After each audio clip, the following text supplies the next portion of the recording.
Namaskar, Samistha.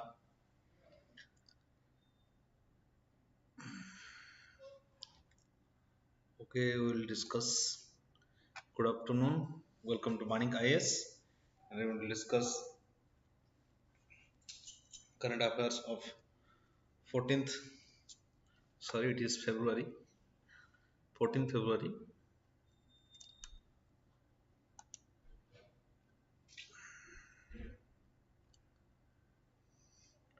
Okay, we will discuss one topic related to polity. Next one is related to international relation, India-Sri Lanka issue, and third one is a scheme. And then we will discuss some objective questions based on current affairs.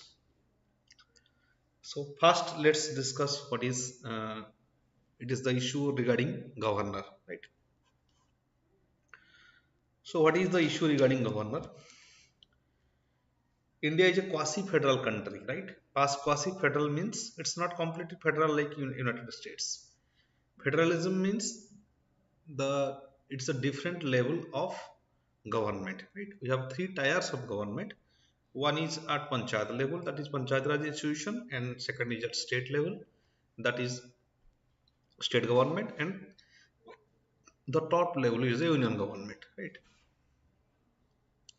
The relationship between the three level of government is called as federalism, or especially when you talk about federalism we consider center and state relationship, because our panchayati raj institution is not structured in a proper manner, right?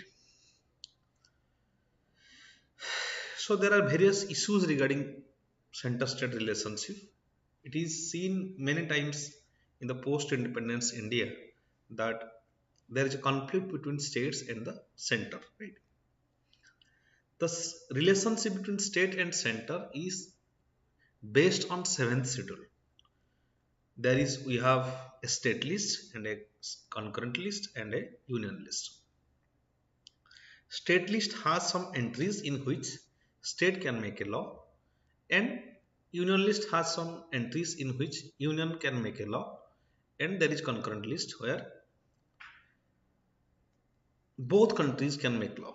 Sorry, both union and state make law.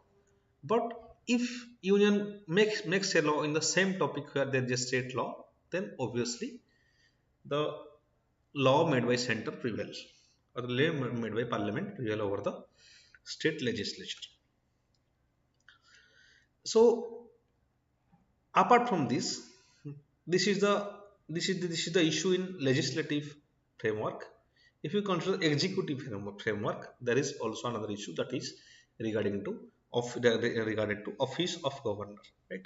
It is misused hundreds of times in post-independence India and almost by every government, right? Since the beginning of Nehru also, and up to today, we have seen the office of governor is misused, right?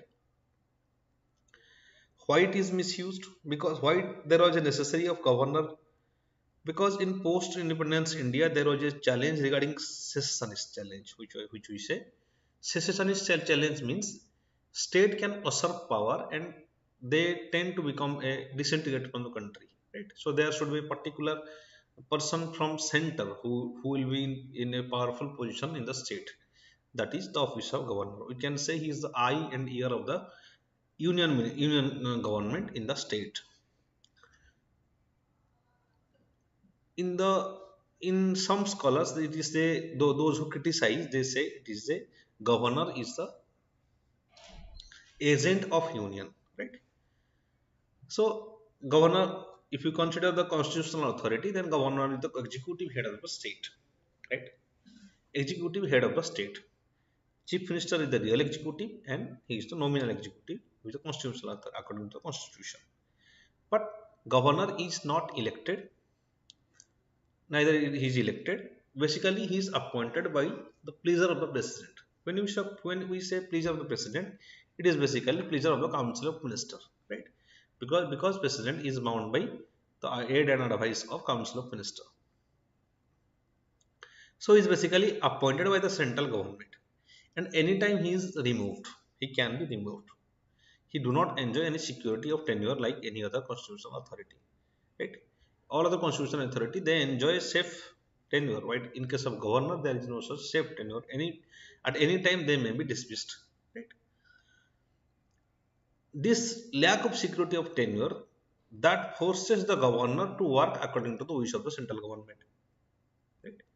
Then, because of political interest, if there is a conflict between the center and the state, because of political interest, then what happens? The governor usually works in the interest of the central government and misuses his power. That leads to the issue of governor in the state politics or the state administration. So let's see. Governor acts as dual capacity in the constitutional head of the state and as representatives of the union government. In recent years, bitterness between states and governors have been largely about the selection of the party to form a government. Deadline for proving majority, sitting on bills, passing negative remarks on the state administration. See, there are various issues. Selection of the party to form government, right? It is seen in some countries like Karnataka, right? If they give opportunity to a particular party to form a government. Another is deadline for proving majority. In Karnataka, they given 15 days. The governor gave 15 days to a particular political party to form the government. There is no need of 15 days. If a particular political party claims to form the government, if they have legitimacy, they can prove on the floor of the house on the next day. So what happened? Opposition leaders went to the Supreme Court, and Supreme Court ordered that floor press should be done within 24 hours, right? Within 24 hours. So there is no chance of though there is no opportunity of horse trading, right? They cannot buy MLAs. Then sitting on bills without passing them. It is seen that in some states similar bills are getting passed, but in other states those bills are not getting passed by the governor, right? Also passing negative remarks on the state administration. It is an also issue. Governor should refrain from any such activities because governors should not, that is the job of media and that is the responsibility of the people of the citizen, that is the job of the opposition, right? Governors should not play active role in administration. He should not directly contact with the officials as well. This this creates a dual power in a state, and whenever there is a dual power in the state, then there will be conflict in the state administration.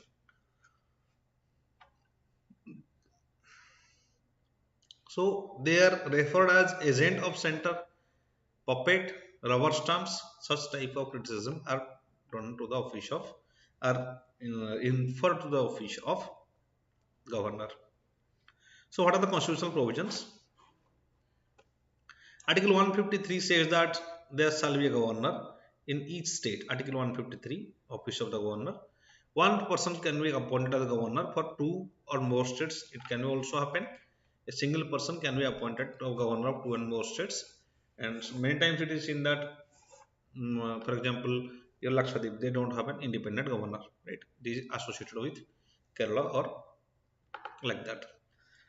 A governor is appointed by president and is a nominee of the central government. It is stated that governor has a dual role. He has constitutional head of the state. He is the constitutional head of the state, bound by the advice of the council of his minister. His function as a vital link between union government and the state government. He is a link between union government and the state government. See, here the bound by advice of the council minister, it is expected the governor is bound by the advice of the minister, but it is not constitutionally written that governor is bound by the advices of the council minister, like in case of president. Then Article 157 and 158 specify eligibility requirements for the post of the governor. Right, here is the important articles. Article 157 and 158. It is eligibility of requirement for the post of governor. Governor has the power to grant pardons, reprieve, remittance, reprieve, and that is commute. Right, these are the powers of pardon by governor under Article 161. Under Article 71, it is the power of the president. There is a Council of Ministers with the CM as at the head. Sorry. To aid and advise the governor and exercise his functions, except some conditions for its discretion under Article 163. So here it is important. Under Article 163, governor has wide power of discretionary power. Here is the important thing, right? This so far as discretionary power is concerned, under Article 163 Clause 2, any matter governor can claim his discretionary power. And under Article 163 Clause 3, whatever discretionary power claimed by the government, court will not interfere in that matter. Right? So governor can say that anything. Governor can say anything is his discretionary power. Now the issue comes, right? Governor appoint the chief minister or the minister under Article 164. Right? Council of Ministers under Article 164, they are appointed by the governor. Right?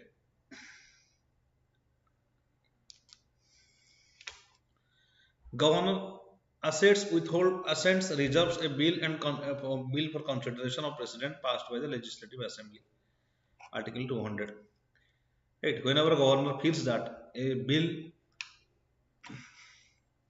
is not according to the Constitution, then he can reserve, or he thinks that it is something controversial, he can reserve the bill for the consideration of President. Right? Under Article 200. All these articles are important. You must remember all these articles.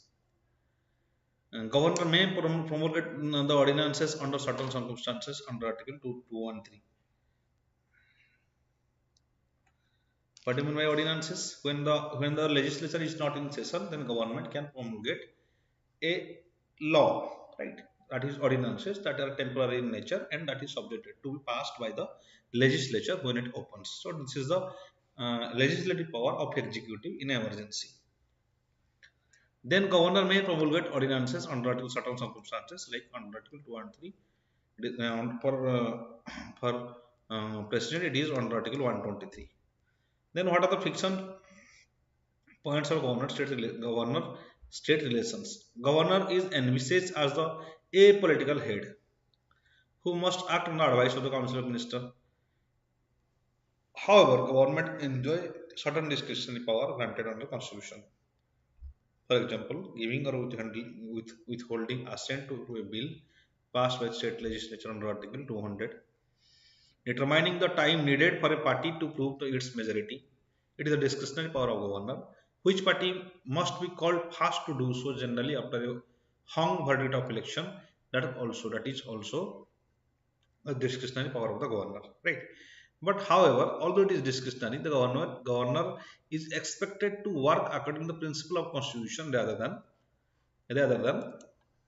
his own discretion,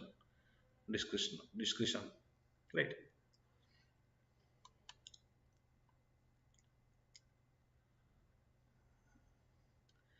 There is a Council of Ministers with the CM as head, advice the governor to exercise his function, except some condition of his jurisdiction under Article 163.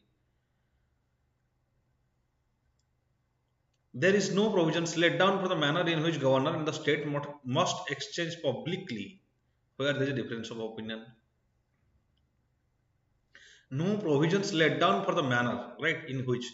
So here, what the responsibility of the governor with respect to difference of opinion, right? How he should engage with the public. It is not clear-cut mentioned, right? But it is expected that he should refrain from it because it is up to the people who judge it, and it is up to the opposition and media to highlight such issues.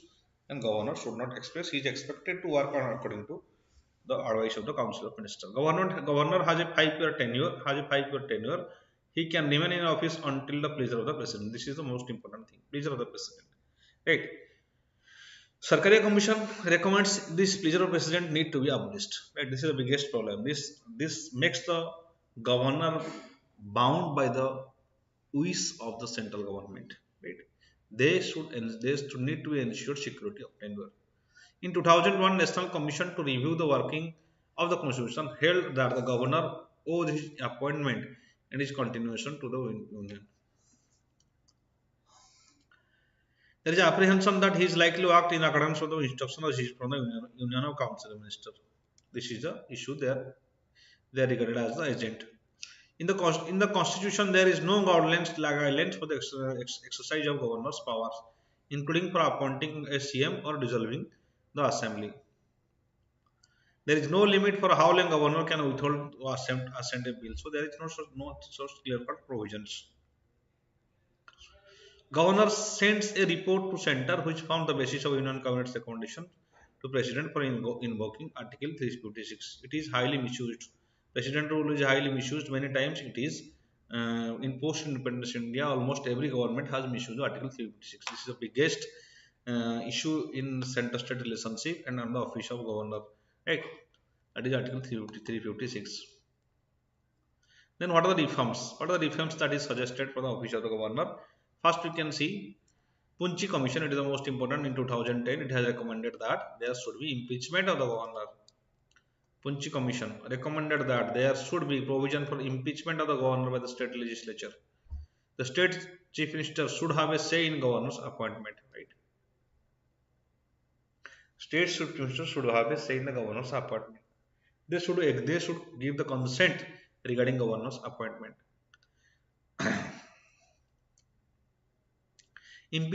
Why impeachment of governor? If governor is not working in the interest of the state administration to maintain the law and order, and he's misutilizing his authorities, then there should be the power of the state legislature to impeach the governor, like in the case of the president. Then, by use of Article 356, Punchi Commission 2010 recommended Article 356 and 355. They need to be amended. The Sarkaria Commission recommended that Article 356 should be used in very rare cases where it becomes unavoidable to restore the breakdown of constitutional machinery in the state. Recommendations have also been given in the Administrative Reforms Commission, Rajamara Committee, and Justice B. Jallia Commission. That is ARC, Rajamara Committee. On dismissal of state government under Article 356, SRA Bombay judgment, it is very important judgment. It says that basically by this put to an end to arbitrary dismissal of state government by hostile central government. The verdict ruled that floor of the assembly is the only forum that should be the test of majority. Remember the Bombay judgment says that floor of the assembly, floor test. There should be a floor test. It is not the responsibility of a governor to determine who is the party in majority or who is not. In the floor of the house, they should prove their majority. Then, if any party can prove their majority, then they can form the government. So, SRBI judgment, there should not be arbitrary dismissal of state government by the central government by using the office of the governor. So, floor test is the most important thing in this regard. Then, on discretionary power, Supreme Court in Nawam Revia judgment 2016, remember Nawam Revia judgment 2016, it is very important.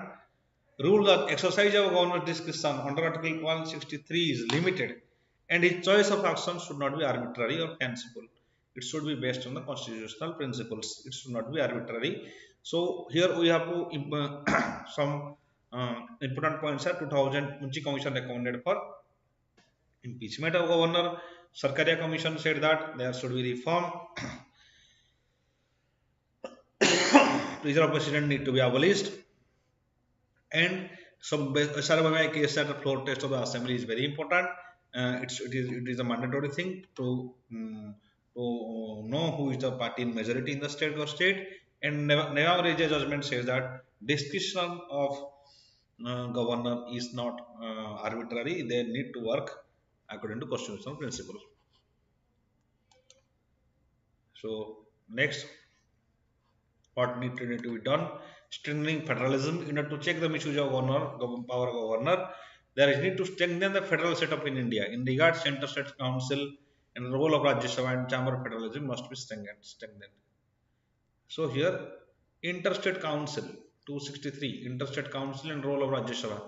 They both can play a role, right? Significant role to strengthen federalism or the interstate relationship. Reform the method of appointment of governor. Appointment made by the panel prepared by state legislature, and actual appointing authority should be interstate council. Interstate council, not the central government. Interstate council, in consulting with the state legislature, should appoint the governor rather than the central government. Then code of the conduct of the governor. Code of conduct should be laid down by short-term norms and principles which should guide the exercise of governor's discretion and his power, which he is entitled to use and exercise his judgment. This will reduce the arbitrariness in decision making. Right. So here the discussion of governor, office of governor ends.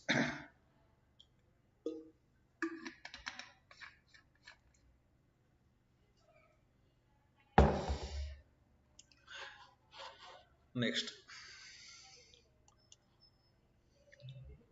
international relation. India-Sri Lanka bilateral meeting. This issue is related to India-Sri Lanka relationship. So Sri Lanka is a very good neighbor. It is one of the most important. It is the most important neighbor so far as maritime security is concerned. It is we have historical relationship with Sri Lanka, right? There are many Tamilians which are living in Sri Lanka. So our foreign policy towards Sri Lanka is driven by various factors. The one factor is domestic factor, right? We cannot take strong action against.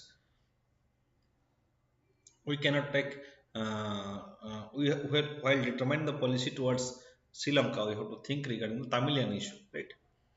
Sometimes we have to support the Tamilian issue. Historically, there is a civil war in Sri Lanka where Tamils and the Sinhalese have fought with each other. Tamils were the minorities, Sinhalese are the majorities. Sometimes our decision is in the line of Tamils that hurt the Sinhalese. So our relationship becomes, their conflict arises. And another major issue, and so far as Sri Lanka is concerned, it is important for maritime security. There is natural reserves, and it is like a ship in the Indian Ocean, permanent ship in the Indian Ocean, and it will help India in maintaining the maritime security and security of India as it is a neighbor. We have a policy of neighborhood first policy, and Sri Lanka is a member of SARC, also is a member of BIMSTEC, right? So in both countries we have to we have good relationship.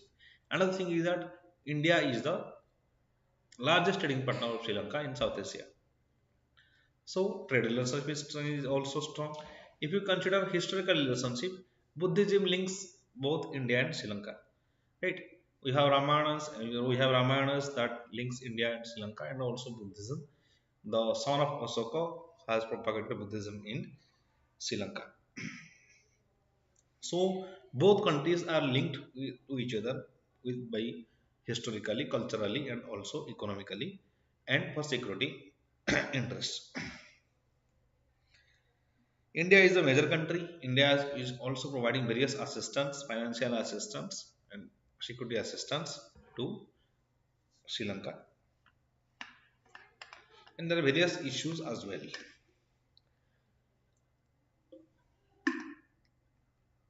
What are the issues? Recently, in bilateral meeting, India has agreed to provide a grant to Sri Lanka to implement unitary digital identity framework. What is this? So India has agreed to provide to grant Sri Lanka a unitary digital identity framework. Unitary digital identity framework. This is like Aadhaar. Apparently modern Aadhaar card.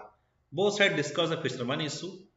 We will discuss what is fisherman issue. See, fisherman issue means what happens. There is both countries have maritime boundary, but maritime boundary is not distinctive. So many times fishermen from both sides, suppose Indian fishermen may enter to the territorial water of Sri Lanka, and it is seen that Sri Lankan Navy kills them. Why they kill them? Because they think that they are the Tamilians who are getting engaged in terrorist activities or similar things like that. Right. So that's the biggest issue. That is one of the biggest issue between India and Sri Lanka. Many times they release also Mahendra Rajapaksa when in 2014 released some fishermen to India who were given the verdict of death penalty by the Sri Lankan court,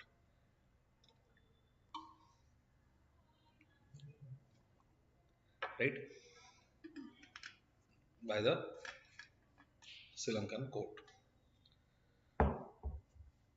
So both countries, there this is a long time issue, fisherman issue, because there is no maritime boundary, distinctive maritime boundary. You cannot see in a water. You can see where what is the up to which we have the limit. What is the unitary digital identity framework? It is similar to India's own Aadhaar, and under the proposed unitary digital identity framework, Sri Lanka is expected to introduce a personal identity verification device based on biometric data. Digital tool can represent identities of individual and in cyberspace. An identification of individual identifies that can be accurately verified in digital and physical environments by combining the two devices. We are enjoying various benefits because of Aadhaar. It has given a boost to our digital digitization of India's various services, and also the biggest, that is PAL scheme, where leakage has been reduced to a large extent. So similar things will be very helpful for the Sri Lankan people. India is helping in this regard. Previous attempt, it is not the first attempt. Sri Lanka attempted to digitize citizens, but there is an issue of privacy and people have objected it. That is, Sri Lanka has tried electric national identity card, ENIC. That's privacy advocates opposed on the grounds that state would have full access to citizen personal data and central database. Right, the similar thing also raised in India as well. That is privacy issue under Article 19 of the Constitution. Sorry, under Article 21 of the Constitution. Right to privacy is declared as a fundamental right by the Supreme Court on the other issue itself. Right. Government also tried to initiating the project as early as 2011. Neither project was implemented. So now it is trying again to establish it.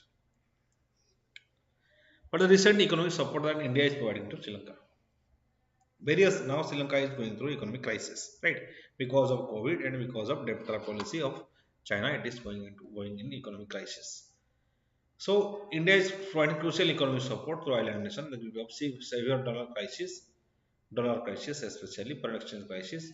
Many fear that it may lead to sovereign default. Sovereign default means it is a condition in which state is unable to prepay the loans, right, or the import bills, and a severe shortage of essential import relevant country.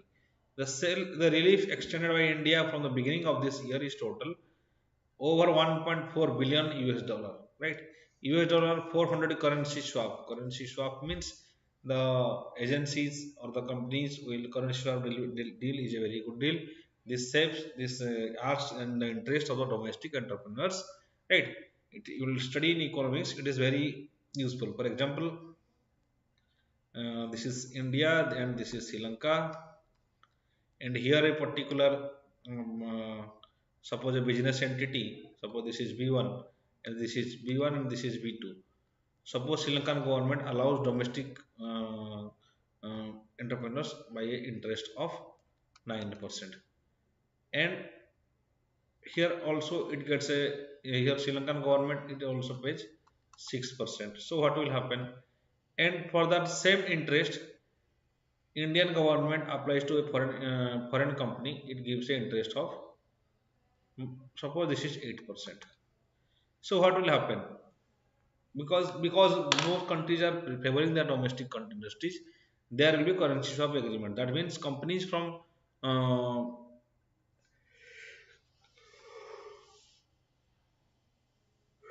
companies in India, they will take loans from Indian government and they will give to the subsidiaries of B2 company that are in, suppose America, or that are in Sri Lanka. They will help each other, right?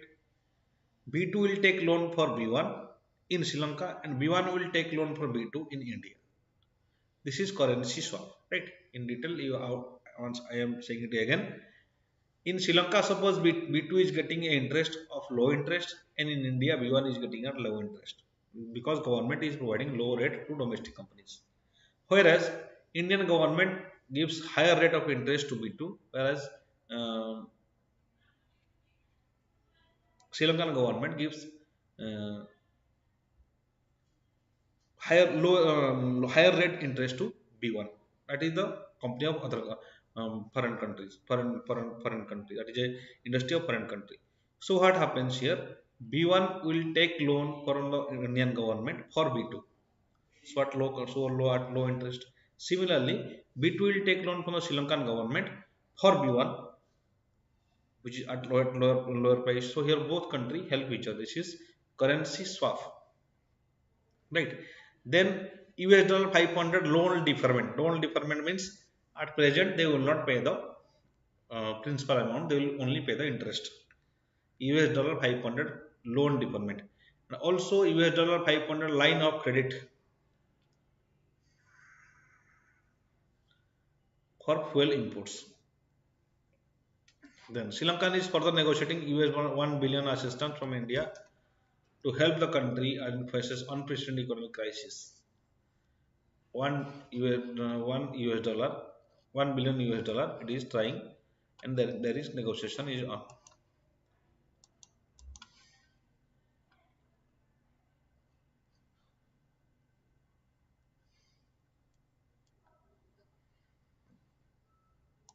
So bilateral relations. Proposals to enhance air and sea connectivity between India and Sri Lanka. Economic investment initiative. Step to enhance Sri Lanka's. Just 1 second.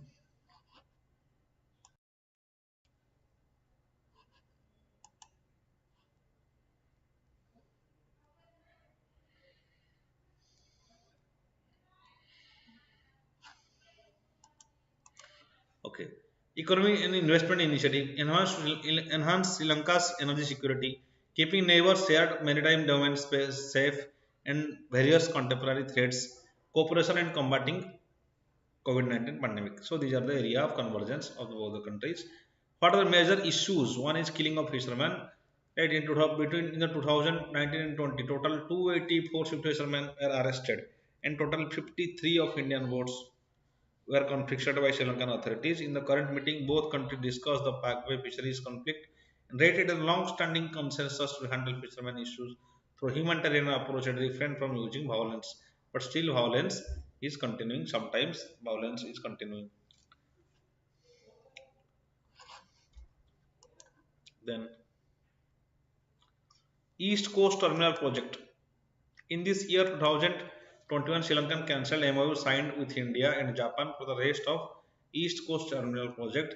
India protested in cancellation, though it is agreed that West Coast Terminal being developed by the Adani Group.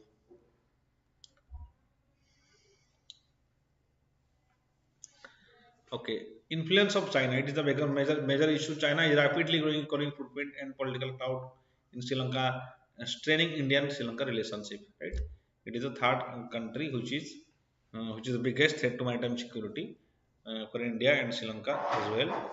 There is a strong relationship between both the two. Right. China is already largest investor in Sri Lanka, accounting 23.6% of total foreign direct FDI during 2019 against 10% from India. China is also one of the largest export destination for Sri Lankan goods and holds out 10% of its external debt. That's why there are 10% of the external debt of Sri Lanka goes to China, which is in its debt policy. They have taken the Hambantota port for 100 years lease. Right. 13th Amendment of Sri Lankan Constitution. It envisages devolution of necessary powers to provincial councils to address the just demand of the Tamil people for equality, justice, peace and respect of united Sri Lanka. What is 13th Amendment? This is 13th Amendment. This gives necessary power to the provincial councils. Provincial councils, especially the eastern councils of like Jaffna province, where especially the Tamil majorities are concentrated. They need sufficient powers and autonomy. That's why 13th Amendment gives that. Right. This 13th Amendment this deteriorated the relationship between India and Sri Lanka. Sri Lanka fears secessionist challenge, right? As those areas or eastern or the southern or the topmost eastern areas of Sri Lanka, like the Jaffna province, there is huge concentration of Tamils. They may create a new country. That's why they are not devolving sufficient powers to the Tamilians.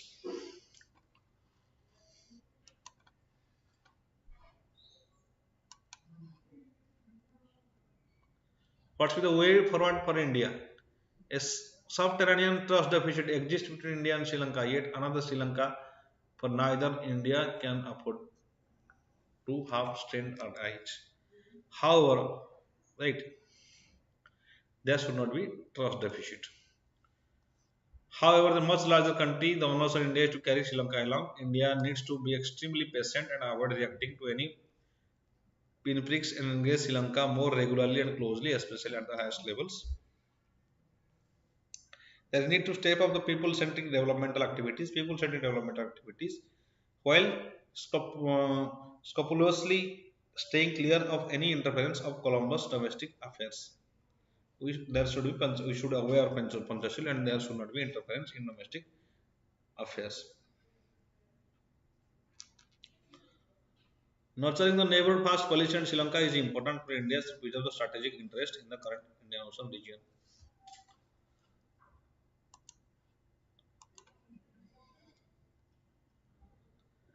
Samriddhi initiative. What is the Samriddhi initiative? Atal Innovation Mission, Niti Aayog and US Agency of International Development (USAID) announced new partnership under sustainable access to markets and resources for innovative delivery of healthcare initiative. Just mark the words, that is sustainable access to markets and resources for innovative delivery of healthcare services. The collaboration will focus on innovation across the healthcare system with common goal to mount effective response on the ongoing third wave COVID-19 and build health system preparedness for the future infectious diseases, outbreaks and health emergencies. Right, what is this actually? This is basically generating resources from market to develop the health infrastructure. Now, after the COVID pandemic, and we have witnessed a failure of our public healthcare system and private healthcare system, and we realize the importance of to developing the health infrastructure. But states have, or the countries have, they are developing countries, there are limited resources that can be developed to health infrastructure. So we have to promote the private investments so far as health infrastructure is concerned. So this Samriddhi initiative will this will enhance the private participation in developing the health infrastructure, right, as well as innovation and services, because this will create the market to it. The planning commission was replaced by new think tank Niti Aayog, with emphasis bottom up approach to envisage the vision of maximum governance and minimum government, echoing the spirit of cooperating federalism. Right. Niti Aayog to promote culture of innovation and entrepreneurship in the country. So it is trying to develop innovation and entrepreneurship so far as the private sector is concerned. It ensures private partnership, and basically it linked to the market resources. Right. This will combine this blended financial facility to combine public and philanthropic funds and commercial capital to create rapid scale market-based health solutions. Blended finance is an approach toward financing catalytic funding, that is grants or concessional capital from public and philanthropic source to be used to mobilize additional private sector investment to realize the social goals and outcomes. So here basically we see that private sector, market and philanthropic money, they all, and government public sector, they all will combinedly develop the health infrastructure of the country.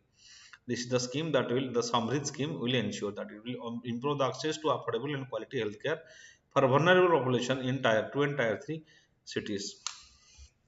Right, that is in small towns. Small town. The initiative implemented by technical support.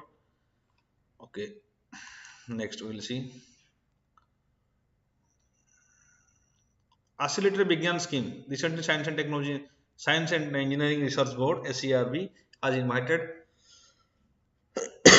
application under Abhyas program to accelerate Vigyan Scheme for summer season. Right? What is this Vigyan Scheme?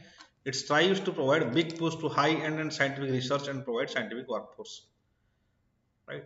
Big push to high scientific research and provide scientific workforce that can venture into research careers. Knowledge-based economy. So this will create a service sector based on the scientific community. It want to expand research base in the country, which the broad is consolidation, aggregation, and scientific training programs, initiating high-end orientation workshops, and creating opportunities for training and skill internships. Right. So this is your accelerated begin scheme that will boost research and development and create the environment for scientific development or research.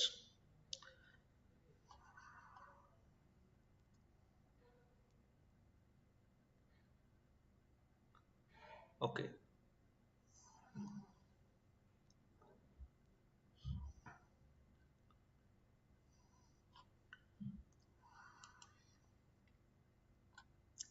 National Youth Day is celebrated on 12th January to disseminate the ideas or doctrines of Swami Vivekananda. Remember, National Youth Day related to Swami Vivekananda, that is 12th January, right?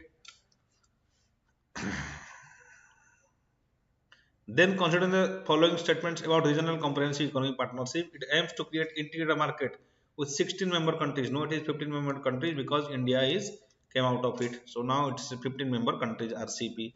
Under the partnership, US, no, US is not there. It is China and Australia and the Asian group and the Asian members. So there is no US. US has established TPP, Trans-Pacific Partnership. It is not in RCP. So both statements are wrong here. It is both statements are wrong here. So answer is neither 1 and 2.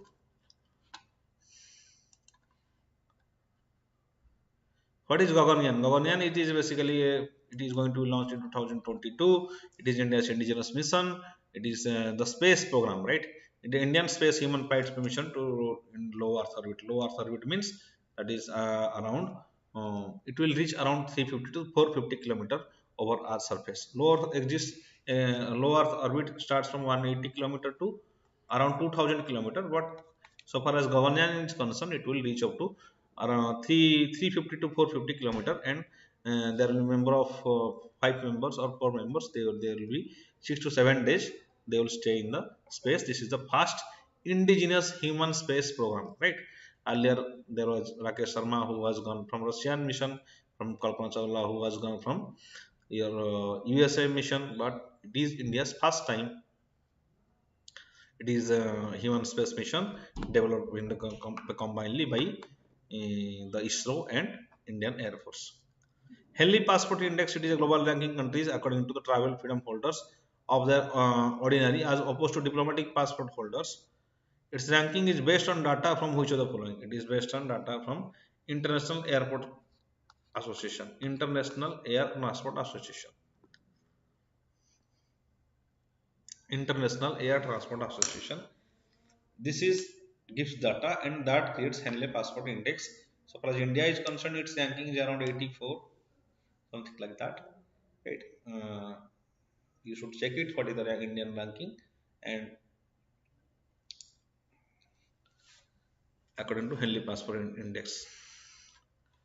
Next, deep time project is news recently. Which of the following? Measuring the time and sleep space, measuring time and deep ocean, gravitational time dilation, none of the above. Here, deep time project means what happened? Some scientists they went in isolation, right? And they live in a cave. There is no mobile, there is no time, nothing, and they realize their behavior. This is deep time project. They realize their response to their, I mean, how they live their lifestyles without mobile, without time, without the in isolation, right? That is deep time project. It is like living in the stone age and there is no link with the surrounding. That is deep time project. So here answer is no the above. So today's discussion ends here. Like this video, share this video, encourage us to continue this program. Thank you.